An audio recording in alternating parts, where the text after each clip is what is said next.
हाँ भाई, तो कैसा चल रहा है पढ़ाई आप लोगों का? बढ़िया। चलिए एक बार रिकैप करते हैं कि अभी तक हम क्या क्या पढ़े हैं और आगे फिर देखेंगे क्या पढ़ना है। क्लियर? चलिए, तो अभी तक हम टाइप्स ऑफ बैक्टीरिया पिछले क्लास में पढ़ चुके हैं। क्या? Types of bacteria. ठीक है, टाइप्स ऑफ बैक्टीरिया। बैक्टीरिया का टाइप उसके शेप के बेसिस पे, क्या शेप के बेसिस पे, एक होता है स्फेरिकल, क्या होता है स्फेरिकल, दूसरा होता है रॉड शेप्ड, क्या होता है रॉड शेप्ड, तीसरा होता है रॉड शेप्ड के बाद क्या कॉमा शेप्ड, क्या होता है भाई कॉमा शेप्ड, और चौथा होता है स्पाइरल, क्या होता है स्पाइरल। ठीक है, तो ये है टाइप्स ऑफ बैक्टीरिया। स्फेरिकल है, रॉड शेप्ड है, कोमा शेप्ड है और स्पाइरल, क्या है स्पाइरल है। उसके अलावा हम बैक्टीरिया को 2 पार्ट में डिवाइड किए थे। क्या 2 पार्ट में डिवाइड किए थे? पहले तो बोले थे भाई एक आर्की बैक्टीरिया होता है और दूसरा यू बैक्टीरिया होता है। क्या Archie bacteria and you bacteria, ARCHAE।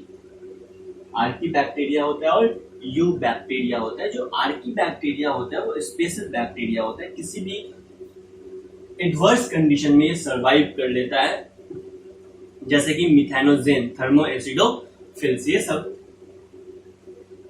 Archie bacteria के एग्जांपल हैं। और दूसरा होता है यू बैक्टीरिया। क्या यू बैक्टीरिया में हम पढ़े अभी तक क्या क्या पढ़ चुके हैं भाई? फोटोसिंथेटिक ऑटोट्रोपिक बैक्टीरिया, जिसमें BGA, blue green algae, spirulina, nostoc और एनाबेना आता है। ये सब चीज हम कहाँ में पढ़ चुके हैं भाई? बैक्टीरिया यू बैक्टीरिया में। उसके अलावा कीमोसिंथेटिक ऑटोट्रोपिक बैक्टीरिया। क्या कीमोसिंथेटिक ऑटोट्रोपिक बैक्टीरिया? देखो भाई, फोटोसिंथेटिक बैक्टीरिया के पास ना, फोटोसिंथेटिक यू बैक्टीरिया में फोटोसिंथेटिक बैक्टीरिया के पास कैपेसिटी है कि वो फोटोसिंथेसिस करता है। क्यों? क्योंकि उसके पास जो क्लोरोफिल पिगमेंट होता है वो हायर प्लांट्स के जैसा होता है, हायर प्लांट्स के जैसा होता है। ये सब चीज हम देख चुके हैं। उसके बाद हम क्या पढ़ चुके हैं? Chemosynthetic autotrophic bacteria. Chemosynthetic autotrophic bacteria nutrient recycling में हेल्प करते हैं और नाना पार्टिकल फिल्म स्टार, ठीक है, नाइट्रोजन, फास्फोरस, आयरन और सल्फर के न्यूट्रिएंट साइक्लिंग में हेल्प करते हैं। क्या chemosynthetic autotrophic bacteria nitrogen, phosphorus, iron और सल्फर के न्यूट्रिएंट रिसाइकलिंग में हेल्प करते हैं। ये सब चीज हम पिछले क्लास में पढ़ चुके हैं।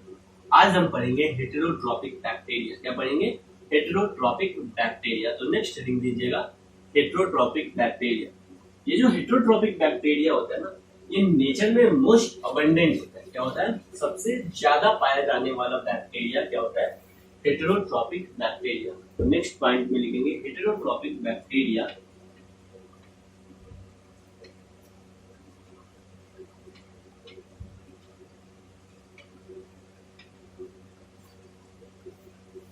हेटेरोट्रॉपिक बैक्टीरिया, और फर्स्ट पॉइंट में लिखेंगे most abundant in nature.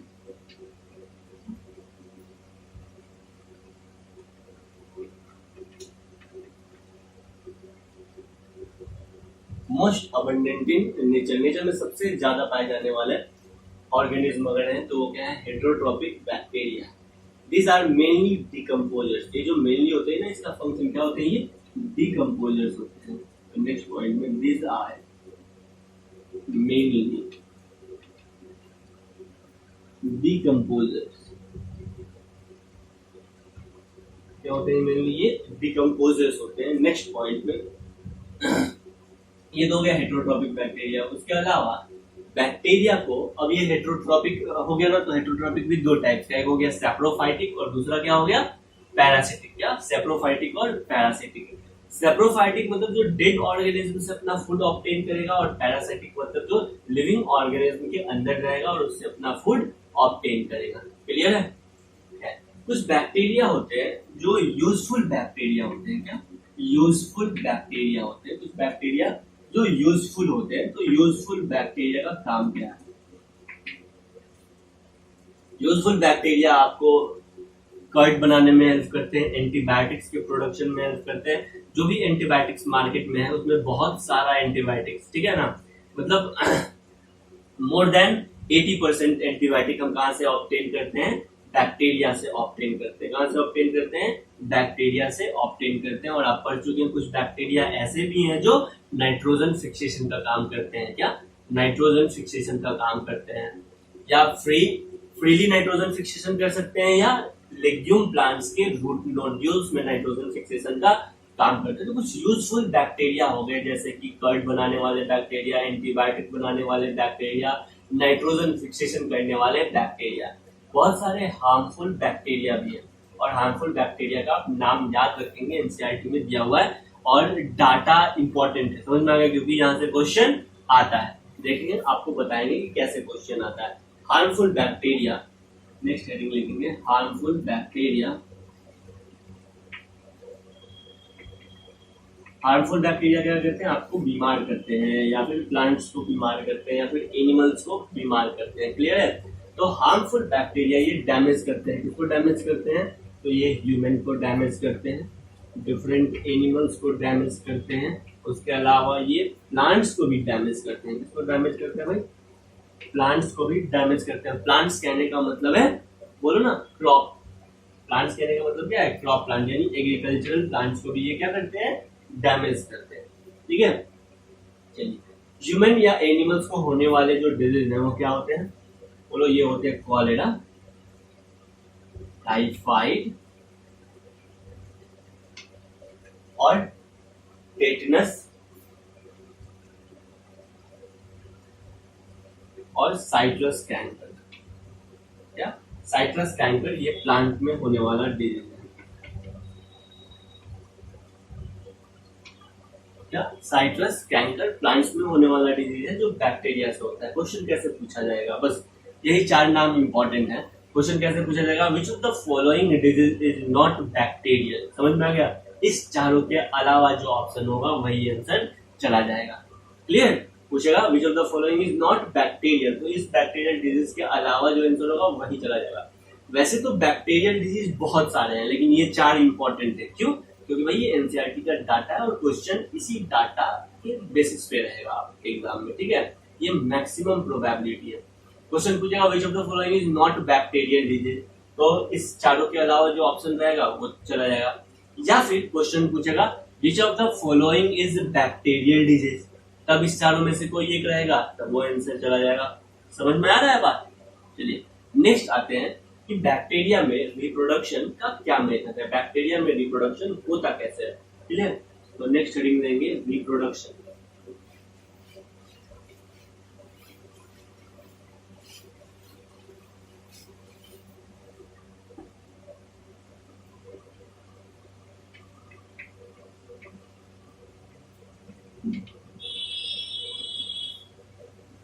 Reproduction bacteria में मेनली रिप्रोडक्शन होता है binary fusion, mainly binary fusion.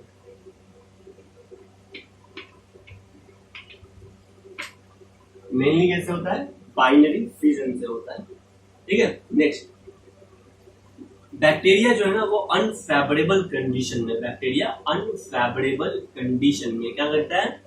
Endospore का प्रोडक्शन करता है या स्पोर का प्रोडक्शन करता है। एनसीईआरटी लिखता है कि बैक्टीरिया अनफेवरेबल कंडीशन में स्पोर बनाता है, लेकिन आपको पता है वो स्पोर एक्चुअल में क्या वो है? इंडोस्पोर। क्या है? इंडोस्पोर। तो नेक्स्ट पॉइंट में लिखेंगे produce spores, produce spore, spore या इसको क्या कहते हैं?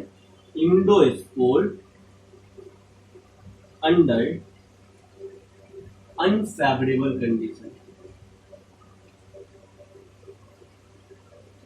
Under unfavourable condition. क्लियर? तो बैक्टीरिया अनफेवरेबल कंडीशन में क्या प्रोड्यूस करता है? स्पोर या इंडोस्पोर का प्रोडक्शन करता है।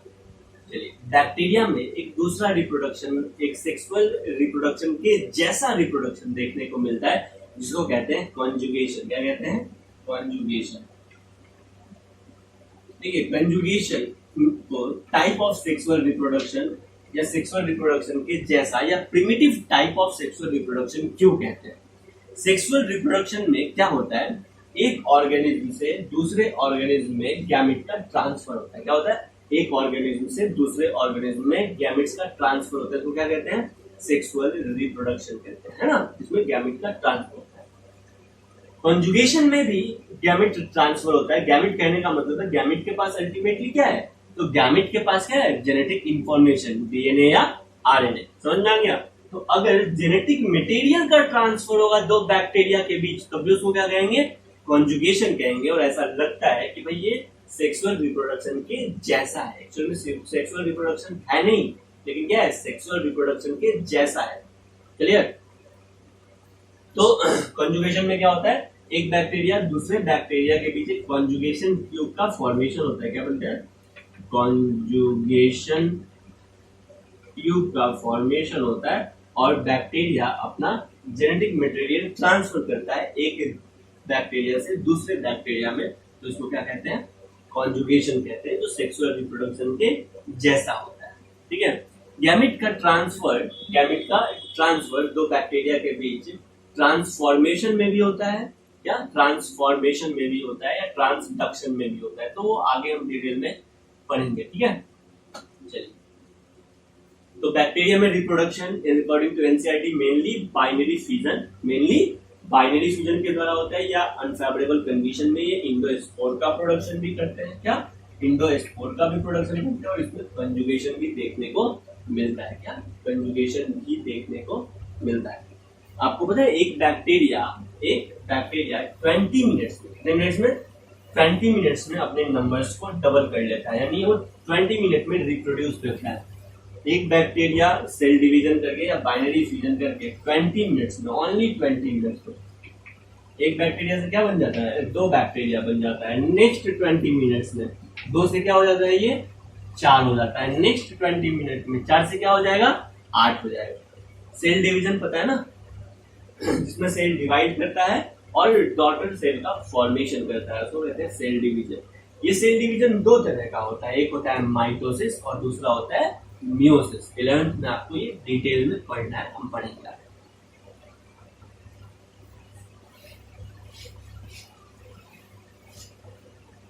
बैक्टीरिया में रिप्रोडक्शन को याद रखने का एक तरीका है बीटेक। क्या याद रख सकते हैं, बीटेक से याद रखते हैं, PEC, B for binary fusion. Bacteria में क्या होता है, बाइनरी फ्यूजन, ये मेन मेथड ऑफ रिप्रोडक्शन है बैक्टीरिया में। दूसरा टी फॉर ट्रांसफॉर्मेशन,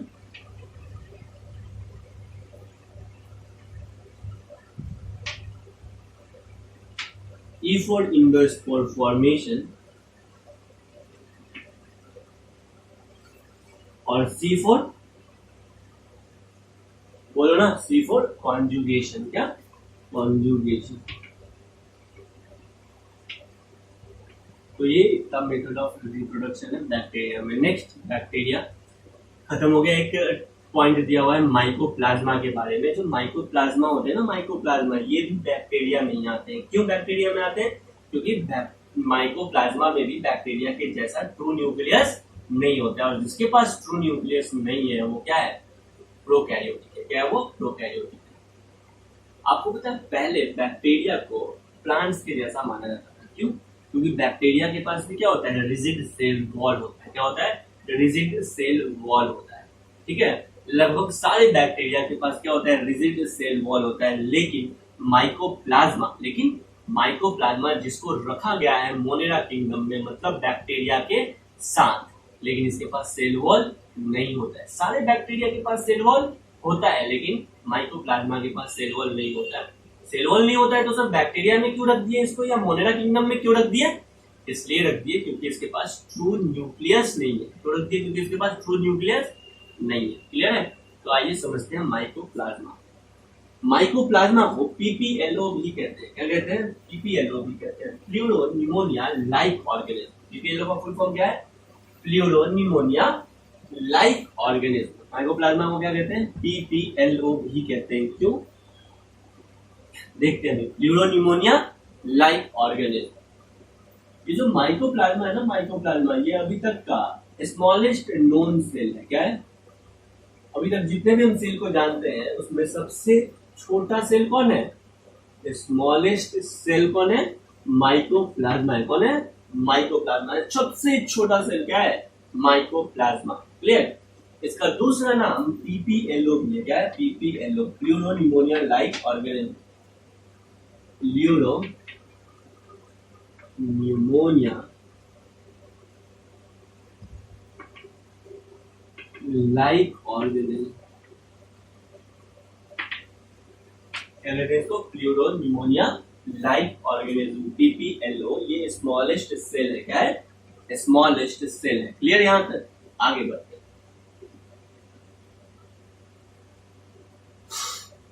माइकोप्लाज्मा को जोकर ऑफ प्लांट किंगडम कहते हैं। क्या कहते हैं? Joker of plant kingdom. क्यों कहते हैं सर इसको joker of plant kingdom? Joker of plant kingdom भी कहते हैं।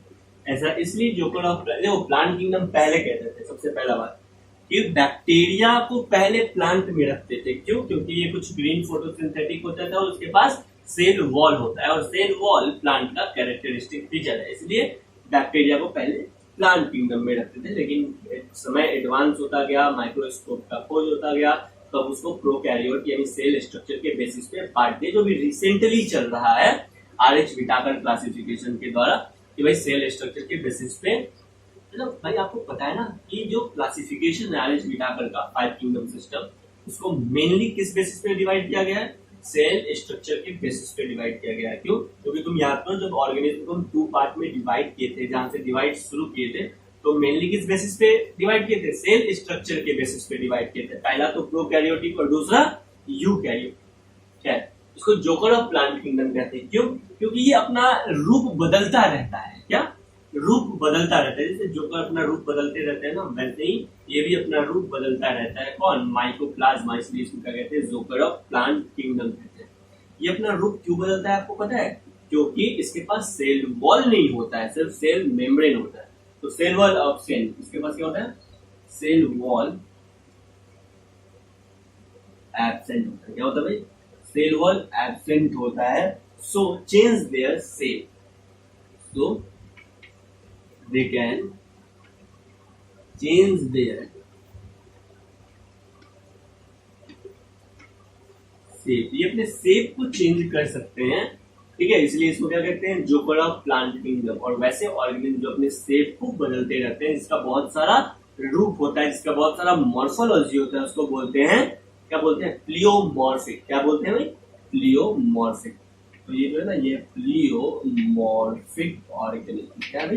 Pleomorphic organism. क्लियर है? तो माइकोप्लाज्मा में ये सब पॉइंट बहुत इंपॉर्टेंट है। सेल वॉल एब्सेंट होता है, इसको जोकर ऑफ प्लांट किंगडम कहते हैं। स्मॉलेस्ट सेल है, या इसको प्लियोमॉर्फिक ऑर्गेनिज्म कहते हैं। स्मॉलेस्ट नोन लिविंग सेल्स क्या है? बोलो ना, माइकोप्लाज्मा है। एक बात और जो बहुत इंपॉर्टेंट है, माइकोप्लाज्मा बिना ऑक्सीजन के भी रह सकता है। अगर हम आपको बोले कि भाई हम ना जयवर्धन जो बिना ऑक्सीजन के भी रह सकता है, ठीक है, हम बिना ऑक्सीजन के भी रह सकते हैं। सुनने से क्या लग रहा है?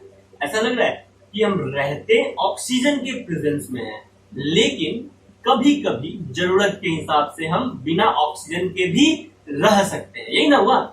यानी ये जो है ना, माइकोप्लाज्मा, एनसीईआरटी लिखता है बहुत इंटेलिजेंट तरीके से, they can survive without oxygen. They can survive, they can survive without oxygen. मतलब ये बिना ऑक्सीजन के रह सकते हैं। इसका मतलब ये रहते हैं ऑक्सीजन के प्रेजेंस में, लेकिन कभी कभी ये बिना ऑक्सीजन के प्रेजेंस में भी रह सकते हैं। तो वैसे ऑर्गेनिज्म जो रहते हैं ऑक्सीजन के प्रेजेंस में, उसको क्या कहते हैं? एरोबिक कहते हैं। क्या कहते हैं?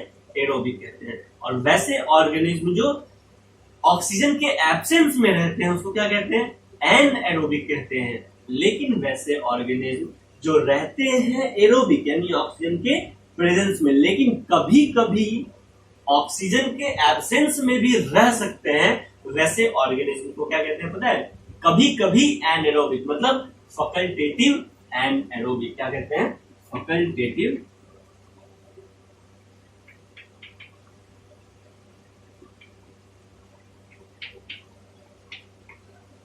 फैकल्टेटिव एनएरोबिक, यानी जो माइकोप्लाज्मा है वो क्या है, फैकल्टेटिव और एनएरोबिक ऑर्गेनिज्म। क्या है, फैकल्टेटिव एनएरोबिक ऑर्गेनिज्म। क्लियर है।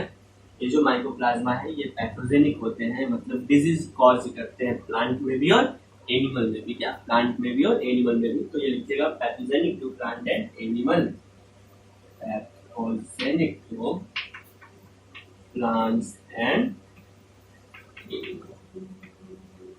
ये प्लांट और एनिमल दोनों के लिए क्या होते हैं, पैथोजेनिक होते हैं। तो यहाँ तक अपना मोनेरा किंगडम खत्म होता है। ठीक है, कुछ मोनेरा किंगडम को आपको पढ़ाना है सीड से। क्या, सीड से, जो आपको परिश्रम का सीड मिला है ना उससे। तो हम कुछ मोनेरा किंगडम को परिश्रम के सीड से, जो इम्पोर्टेंट है उसको टिक करके आपको भेजेंगे, आप पढ़िएगा। जो नहीं समझ में आएगा आप पूछिएगा। समझ में आ गया। नेक्स्ट, हाँ भाई, मोनेरा किंगडम के बाद देखो एनसीईआरटी के अकॉर्डिंग सब हो गया। जो भी इंपॉर्टेंट पॉइंट है वो सब हम कवर कर लिए। क्लियर। नेक्स्ट है मोनेरा किंगडम के बाद क्या, किंगडम प्रोटिस्टा। क्या है, किंगडम प्रोटिस्टा।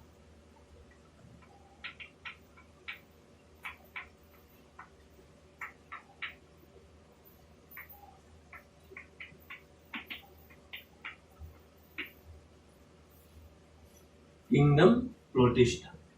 प्रोटिस्टा में यूनिसेलुलर यूकैरियोटिक ऑर्गेनिज्म आते हैं। कौन, यूनिसेलुलर यूकैरियोटिक ऑर्गेनिज्म आते हैं। तो लिखिएगा प्रोटिस्टा में कौन आता है भाई, unicellular eukaryotic organism.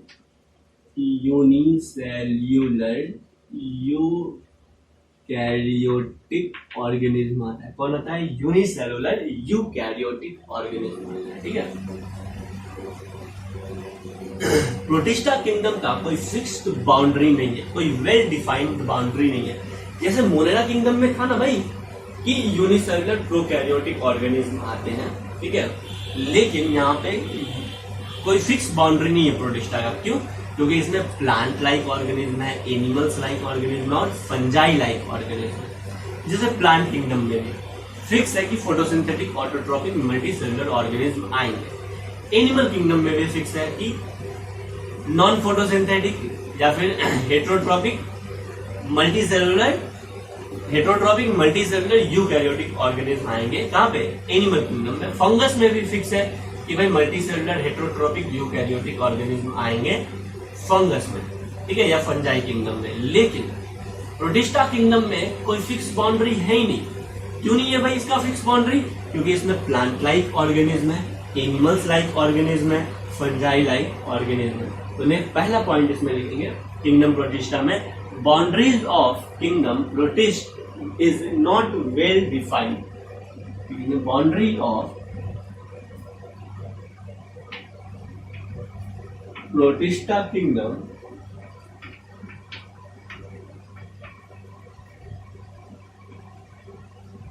is not well defined.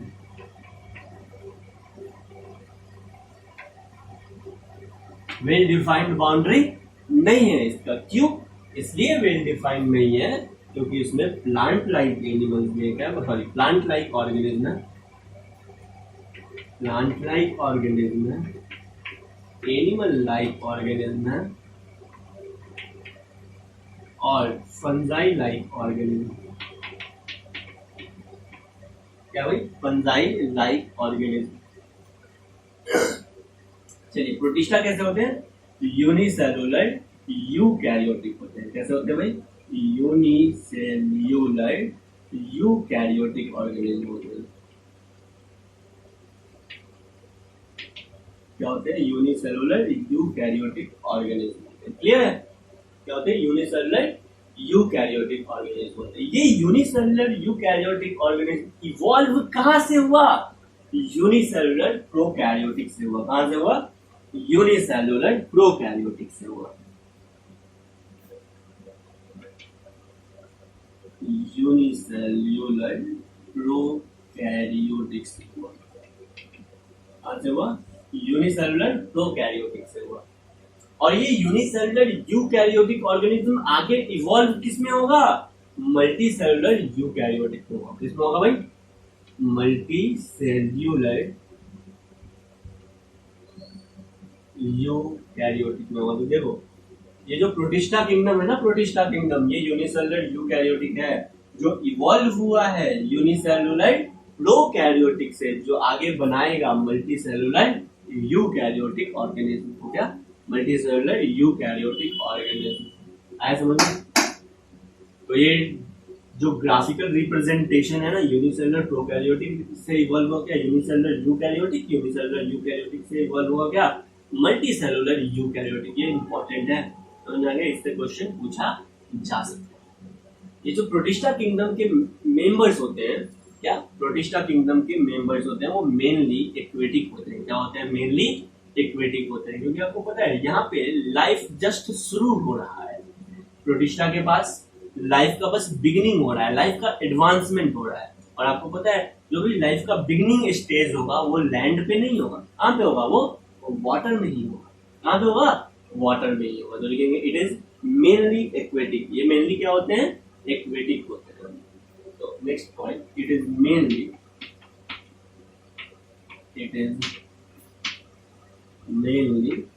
Aquatic. ठीक है, प्रोटिस्टा के जो मेंबर्स होते हैं वो क्या होते हैं? मेनली एक्वेटिक होते हैं। अब भाई इसका कैरेक्टरिस्टिक फीचर क्या है? तो एक ही कैरेक्टरिस्टिक फीचर आपको याद रखना है कि यूनिसेलुलर यूकैरियोटिक ऑर्गेनिज्म। कोई भी यूनिसेलुलर यूकैरियोटिक ऑर्गेनिज्म, चाहे उसका एक्टिविटी प्लांट के जैसा हो, चाहे उसका एक्टिविटी एनिमल्स के जैसा हो, चाहे वो फंजाई के जैसा एक्टिविटी करता हो, अल्टीमेटली अगर वो यूनिसेलुलर यूकैरियोटिक है, क्या यूनिसेलुलर यूकैरियोटिक है, इसका मतलब एक सेल से बना हुआ है। और यूकैरियोटिक के कहने का मतलब है उसके पास 2 न्यूक्लियस है और मेम्ब्रेन बाउंड सेल ऑर्गेनेल्स है। तो वैसे ऑर्गेनिज्म को आप किसमें रख देंगे? किसमें रखेंगे? किंगडम प्रोटिस्टा में रखेंगे। किसमें रखेंगे? किंगडम प्रोटिस्टा में रखेंगे। तो नेक्स्ट लाइन में लिखेंगे क्या? Cell body contains well defined nucleus. क्या लिखेंगे? Cell body contains well defined nucleus and other membrane bound cell organelles. क्या? And other membrane bound cell organelles. तो इसमें लिखेंगे cell body contains well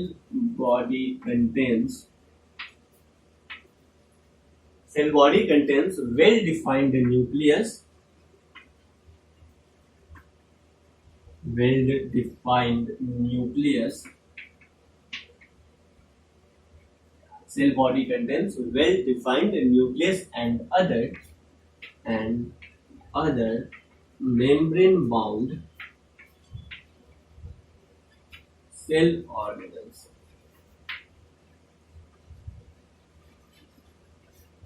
and other membrane bound cell organelles. ये जो protista है ना, प्रोटिस्टा, इसमें रिप्रोडक्शन एसेक्सुअल मेथड से भी होता है और सेक्सुअल मेथड से भी होता है। सेक्सुअल मेथड में क्या होता है? 2 डिफरेंट सेल का गैमेट्स का क्या होता है? फ्यूजन होता है और जाइगोट का फॉर्मेशन होता है। तो प्रोटिस्टा में रिप्रोडक्शन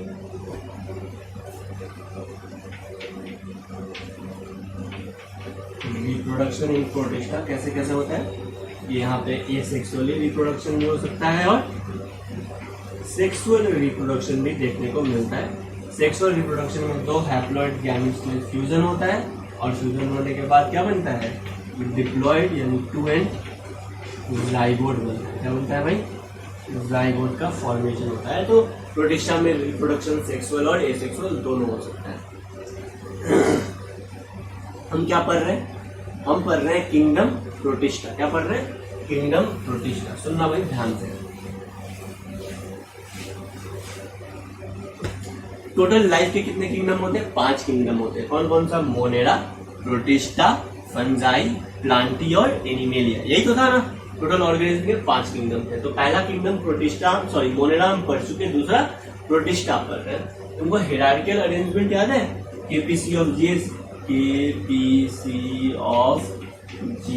ठीक है। किंगडम, फाइलम या डिवीजन, ये याद रखना है। Class, order, family, genus, species. तो अब हम क्या पढ़ रहे हैं? किंगडम प्रोटिस्टा पढ़ रहे हैं, मान लेते हैं। ठीक है, किंगडम प्रोटिस्टा का हम इंट्रोडक्शन देखेंगे। इसको और डिटेल में पढ़ना होगा तो क्या पढ़ेंगे? बोलो ना, क्या पढ़ेंगे? किंगडम के बाद क्या पढ़ेंगे? डिवीजन पढ़ेंगे। क्या पढ़ेंगे? डिवीजन। क्लियर है? फाइलम किस में पढ़ते हैं भाई? एनिमल्स के केस में क्या पढ़ते हैं? फाइलम। बाकी में डिवीजन पढ़ते हैं। समझ में आ गया? प्लांट या प्रोटिस्टा के केस में क्या पढ़ते हैं? डिवीजन पढ़ते हैं, क्लियर।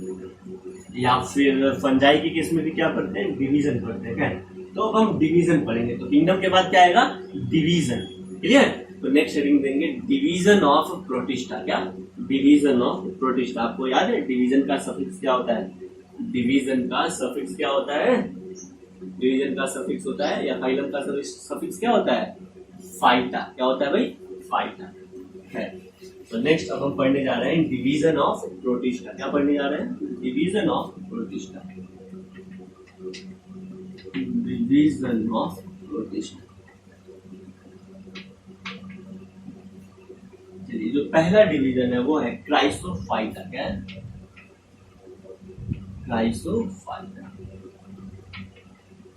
दूसरा डिवीजन क्राइसोफाइटा के बाद पाइलोफाइटा, क्या भाई, पाइलोफाइटा, क्राइसोफाइटा और पाइलोफाइटा।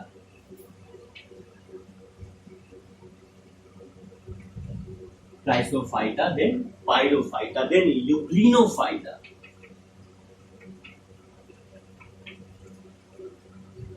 यूग्लिनोफाइटा के बाद क्या आएगा, स्लाइम मोल्ड्स, क्या आएगा भाई। नेक्स्ट ये भी डिवीजन है, इसके लास्ट में बस फाइटा नहीं लगा हुआ है, क्या, स्लाइम मोल्ड,